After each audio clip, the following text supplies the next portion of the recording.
Have you ever wondered why you constantly compare yourself to others? Why, despite your achievements, you still feel somehow inadequate? Have you noticed how this feeling of not being enough drives so many of your decisions, from the career you chose to the relationships you pursue?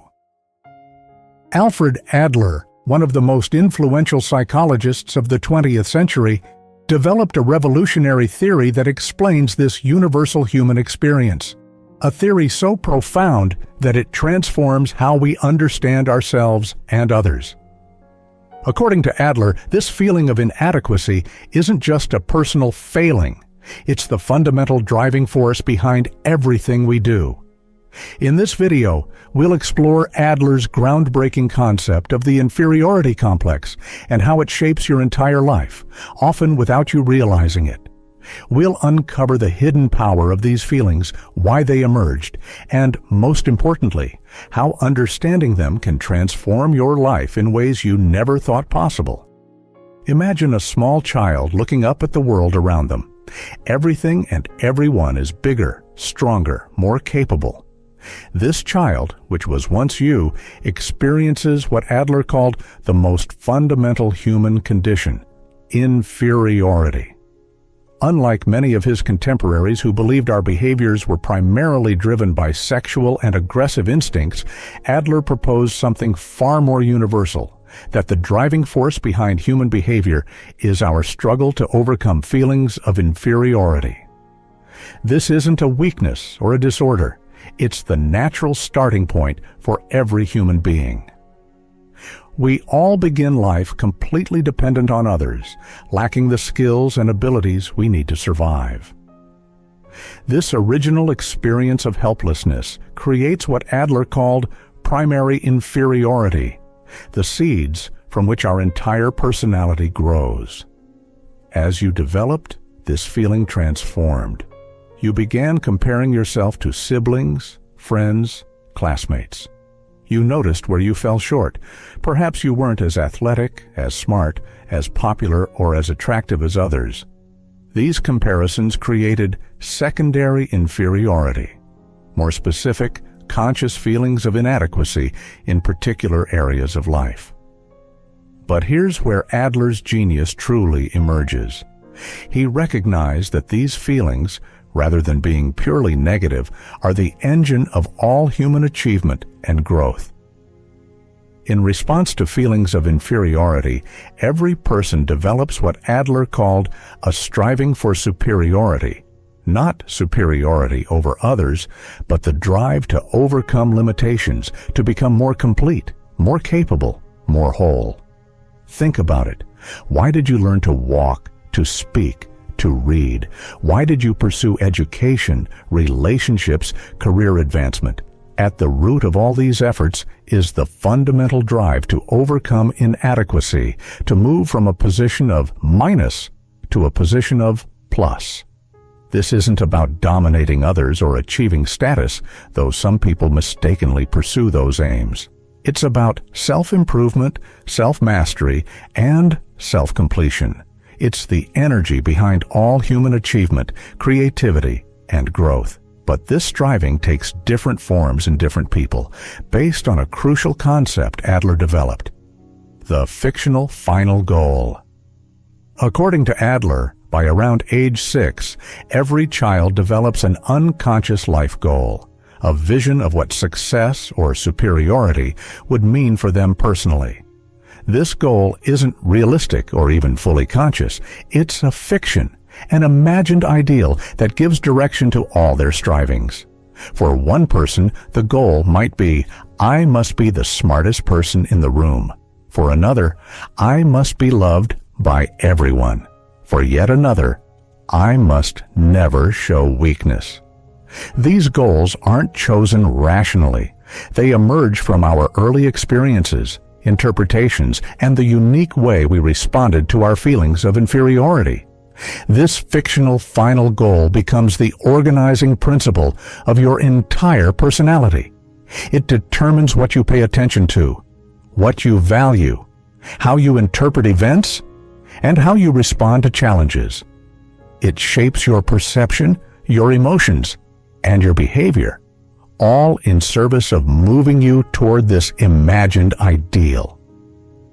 The problem is that because this goal formed in childhood, it's often unrealistic, rigid, and based on a child's limited understanding of life. This leads to what Adler called the great self-deception, pursuing a goal that can never truly be reached, or that doesn't actually lead to the fulfillment we imagine. When our normal, healthy striving becomes distorted or excessive, an inferiority complex develops. This isn't simply feeling inadequate. It's a constellation of behaviors, thoughts, and feelings designed to compensate for or hide perceived inadequacy. The person with an inferiority complex might become excessively competitive, always needing to prove their worth. They might avoid challenges entirely, protecting themselves from possible failure. They might seek constant reassurance or develop elaborate justifications for their shortcomings. Have you ever noticed yourself doing any of these things? Have you ever declined an opportunity because you were afraid of not measuring up? Have you ever found yourself needing to be the best at something, not because you enjoyed it, but because it validated your worth? These are signs of an inferiority complex at work. Not a pathology to be ashamed of, but a common human pattern that developed as you tried to protect yourself from painful feelings of inadequacy. But Adler didn't stop at identifying the problem.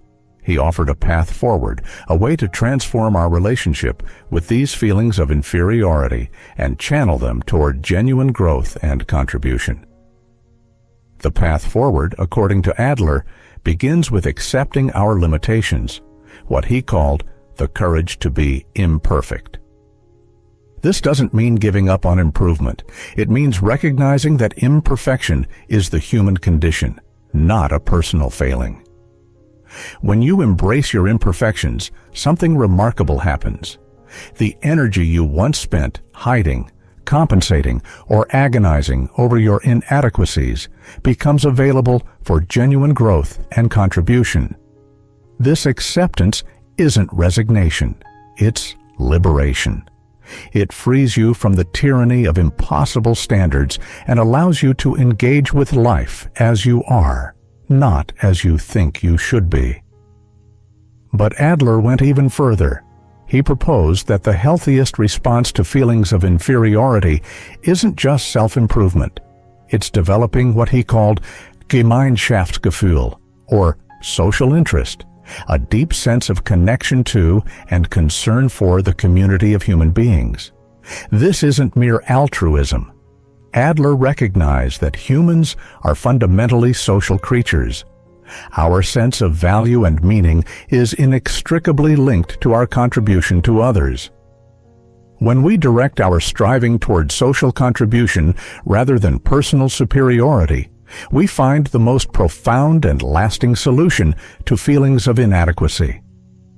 Think about the times you felt most fulfilled, most valuable, most at peace with yourself. Weren't these moments when you were contributing something meaningful to others? When you were connected, engaged, and using your unique abilities to add value to the world around you? This is the paradox at the heart of Adler's theory. We overcome feelings of inferiority not by becoming superior, but by becoming connected, not by standing above others, but by standing with them, not by proving our worth, but by contributing it.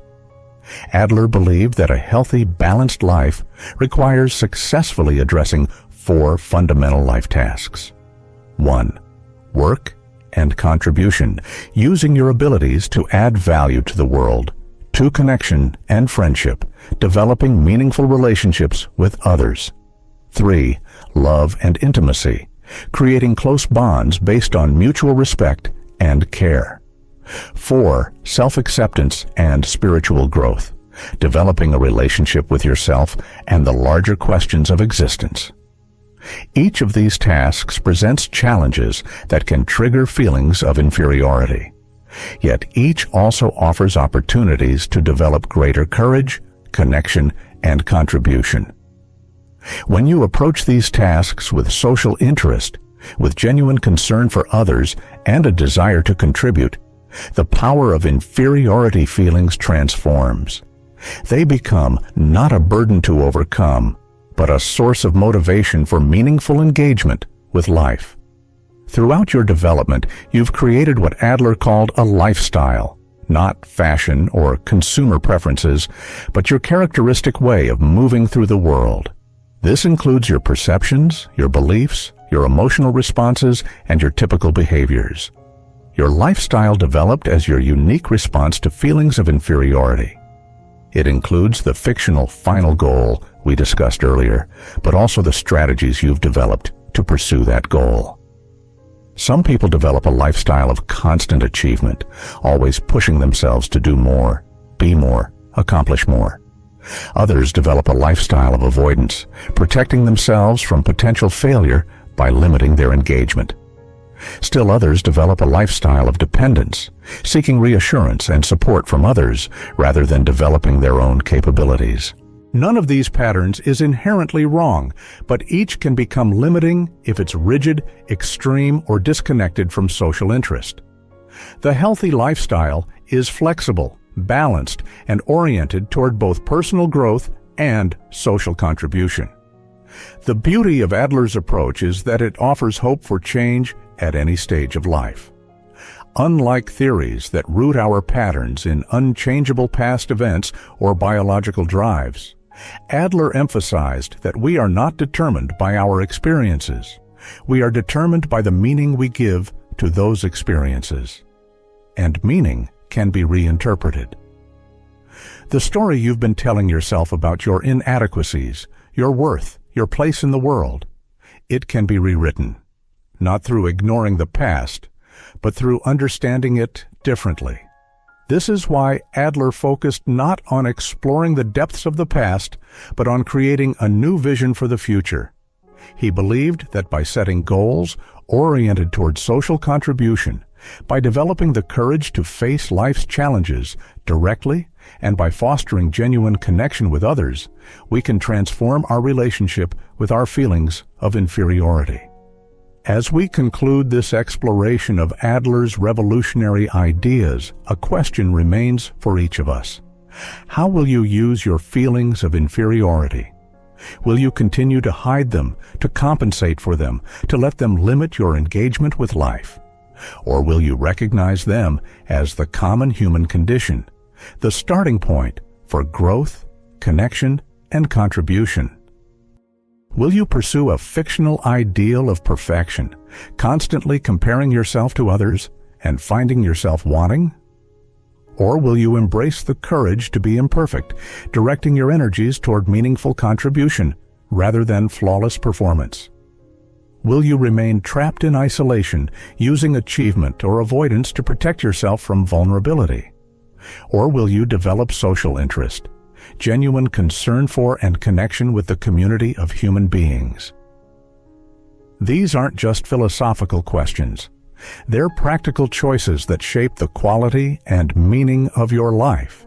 And Adler's insight offers us a path forward, not through denying our inadequacies, but through transforming our relationship with them. In the end, perhaps the most liberating aspect of Adler's theory is this: you are not broken. Your feelings of inferiority aren't evidence of weakness or failure. They're the universal human condition, the starting point from which all growth begins.